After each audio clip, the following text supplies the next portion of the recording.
Welcome, everyone, to another little story of the Gospels that a lot of people take differently. This is 2 Peter 3. It's the last chapter in his second epistle, or whomever it really is writing. I want to start off with some background leading into this climatic, apocalyptic expectation that the author is working towards. And he starts with the whole scoffers and mocking, and we have this heavens and earth juxtaposed. I think that's how you say it properly. I can't say it right, but heavens and earth, heavens and earth, heavens and earth, juxtaposed together throughout. Now, here's the problem. Earth to us is the planet Earth. Planet, world, we have different words. Back then, much different meanings. A lot of people will say, well, Earth means, it's the same, but it's not. And I'm going to demonstrate that for you. And I'm going to demonstrate the type of demographic that the author is also leading to. Not only demographic of the people and the place and the tutelages of all these different kingdoms and rules and emperors, but also the area as it is, geographically speaking. Now, when we talk of world, that's the entire planet. It's everything. Here, he's using the terms heavens and earth. Okay, so we start off, we're talking about the flood, and I'm going to go ahead and draw the conclusion that he's talking about the flood of Noah. Okay, heavens and earth. Now, what is the heavens and earth? It's the surrounding heavens and earth. Up in the sky, he'll use the sky later on. But we have the world was destroyed by the cataclysmos in Greek, with water. And that's true. The world was destroyed with water. Now, this world here, the author is using cosmos. Cosmos. We still use cosmos. It has basically the same meaning. I think it's more expanded in English. But when they speak of cosmos, they mean the whole system of the earth, everything. The rocks, the trees, the water, the fish. Everything. Okay? The world, the cosmos. Okay? It does have, especially in classical Greek, has more of a poetic type sense to it. But here in Koine, it's dumbed down and simplified. Obviously not enough. But it is the world. Okay? Planet Earth. That's how you would take it today. The world. So he's using the world. He's using heavens and earth again. Okay? And they're saying it's being kept day for judgment and destruction of ungodly men, humans. Okay? We talk about this 1,000 days is like a year, and a year is like 1,000 days, or 1,000 years is like a day, and a day is like 1,000 years, to quote it correctly, right? We have this. What does that mean? Well, it means nothing. It just means either it's this way, a long time, or it's that way, depending on your perspective, okay? But what the author is getting at, at least in my opinion, is based on these words that are used in Greek, all, which is kind of confusing, because when he means all by what? Everyone on planet Earth? The Jews? The Jews to come over into the new covenant and to get them to see, because this is towards the end, right? So when he says all, not wishing for any to perish, but for all to come to repentance, we're going to have to take all as basically everyone on the planet. I suspect that the Jews are the topic, the Old Covenant Jews. They want them to see the light. And it is true. God gave them, let's just say, 40 years to get it together, to understand, and to make the transition. Okay? It's kind of like your landlord coming to you and saying, look, I'm selling the house that you're in. You got 40 years to find a new place. And if you don't, then you're going to be homeless. And that's what's happening here. Okay? He's giving them time. 40 years is a long time, especially when you keep hearing that's going to happen all the time. And that's why Jesus said, look, you hear that I'm in the inner rooms or I'm out, don't go. Don't go out. Okay? You're going to want to see me, but I'm not coming back that way. It's just not going to happen in that way. And that's what's being said here. People are just like, when's it going to get here? I wish it was here today. I wish it was now. But it's not. And people need to be patient. God is giving people time to make this transition. But that time will come to an end. And that's where he starts to move into. But the day of the Lord will come like a thief. The heavens will pass away with a roar, and the elements. This is the part where they're talking about the stoicheia. The more poetic academic crowd will, the tutelage of the world and its rulers will end. You can put it in that type of category. We know from Revelation 20 that the heavens and earth flee away at the sight of God. Okay? They see his face and it runs. No place is found for it. The Greek word that is best explained, but it just flees away. It runs away. It's scared. It just takes off. Okay? And no place was found for it. It never found a resting place because it just didn't fit into the new heavens and earth, the new ideal. Okay? This heavens and earth, it's just an area.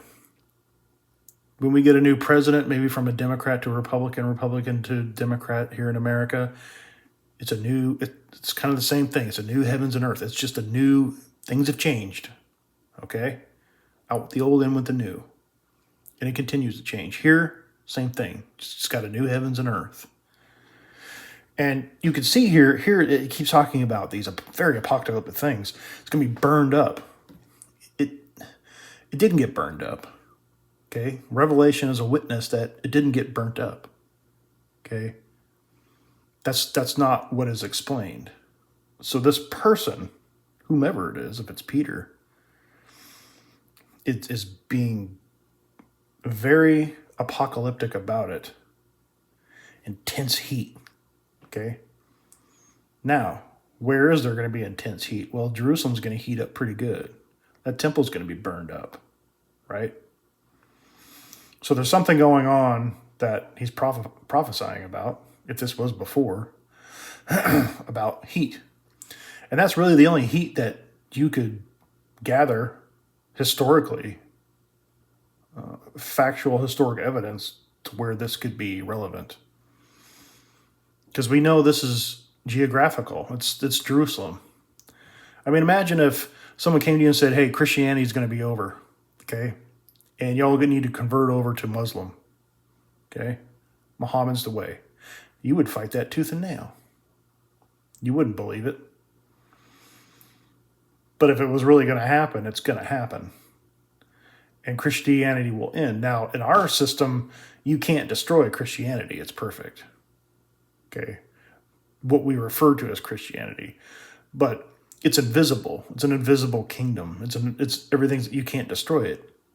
Here, they could. Here in Jerusalem, you destroy the temple, you got rid of the religion. The religion's dead. Judaism, it's defunct. It doesn't have what's necessary for it to be done properly, according to their law. And the only one that gave them permission to do anything else was Jesus, the person that they reject. So quite a problem they're having over there. And all this renaming of Jerusalem and Israel and trying to rebuild the temple is just a big middle finger to God. So when we have these elements and these aspects, you need to get into the mindset of who's writing this and what's happening. An entire religion created by God that you follow, the most powerful person on the world, is going away. And they just don't get it. Just like Christians wouldn't get it if someone said Muslims were taking over. Okay? So it is going to be burned up. It is going to be destroyed. The stoicheia. People say many different things about it, but basically what it's saying is the elements of the world, the history. Okay? But it's not really a physical element. They're not talking about a worldwide event here. It is regional to this area. This is why they use the word land. And you'll see land here, earth. Let me do another one. Oop, I don't know what happened there. Sorry.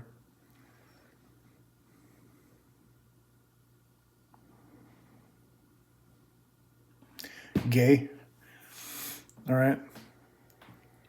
So this is why it's not on a worldwide basis, because the author is demonstrating that he's using the word cosmos when it comes to the destruction of the world. And then he goes into this regional land explanation, definition, the word that would define land.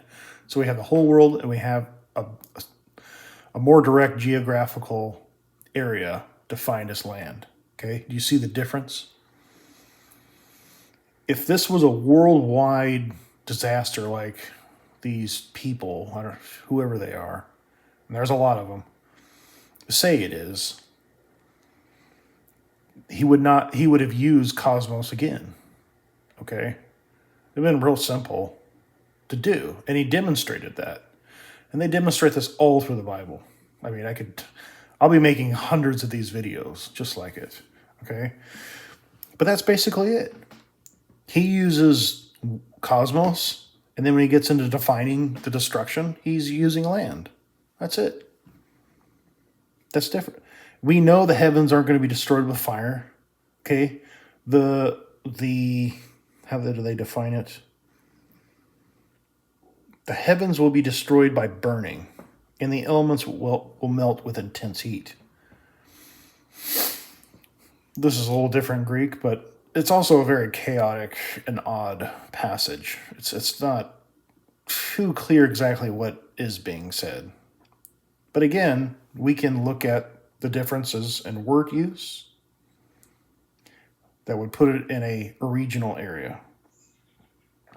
And we can go against Revelation 20. We know heavens and earths aren't going to... There's no description of heavens and earth being burned up. There's actually no description of the world being burned up. We have Revelation.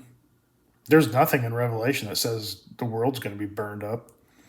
The closest it gets is, what is it, Revelation, I don't know, 11, 13, something like that. I forget where it is off the top of my head, but it's where the most destruction we get in Revelation is a third of the world is destroyed, I think. I'm paraphrasing. A portion, basically. And all the green grass is burned up. And that's as bad as it gets. That's as bad as it gets. So there's nothing that's saying the world's going to be destroyed. A lot of people will take it a different way in order to prop up their theological view and say, well, heaven and earth is the same heaven and earth, and it's physical, it's the world, it's, they started with all this kind of weird stuff, and it fled away, and then a new heaven. So they're saying a whole new system, a whole new planet Earth just fled away somehow, and a new one just popped right back in its place. Well, that's never been described. And that's not what that means in Revelation 20 and then going into 21. It's not saying that. Our current Earth is just going to shoot out into space for eternity and become some, uninhabited rock just floating through space. And then another one's just going to come out of nowhere and right in its spot, take its spot. It doesn't define that either, okay?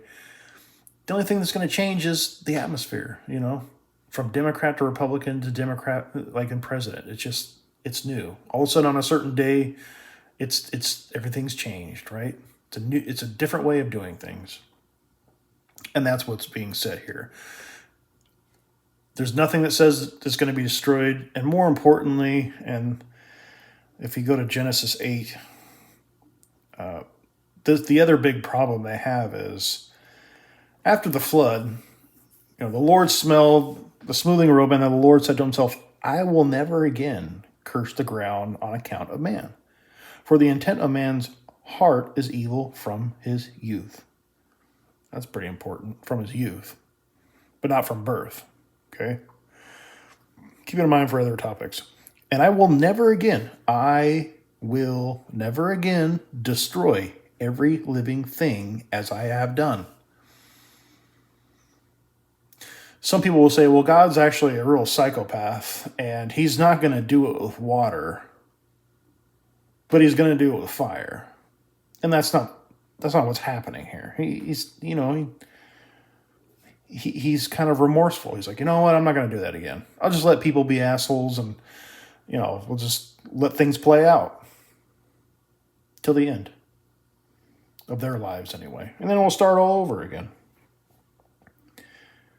This is proof right here. Was this Genesis 8, 21 through 21? Let's just say 21. Genesis 8, 21. Okay? You can't get past this, folks. Here it is. It's written. I will never again destroy every living thing as I have done. So the world is not going to be destroyed. It hasn't been destroyed. All these things happened like 2,000 years ago, almost. 2070, that would be like the 2,000-year anniversary.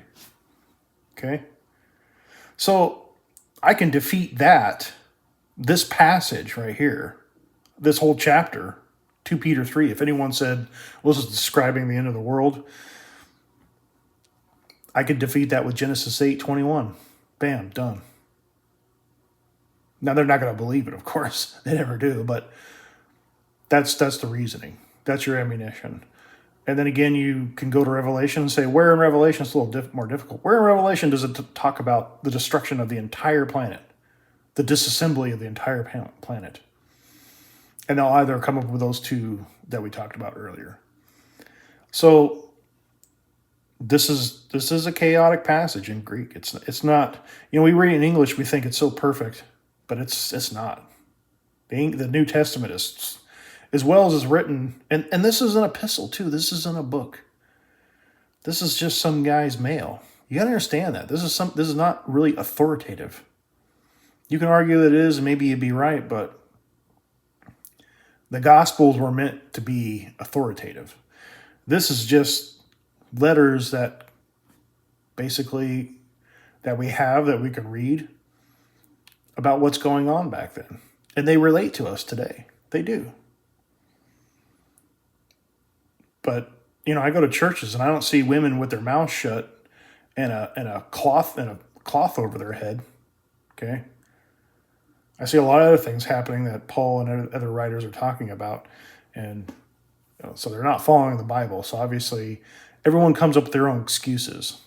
And you need to not come up with an excuse and actually show evidence, actual evidence. And people can't see this. They're just reading the English version. But you'll know.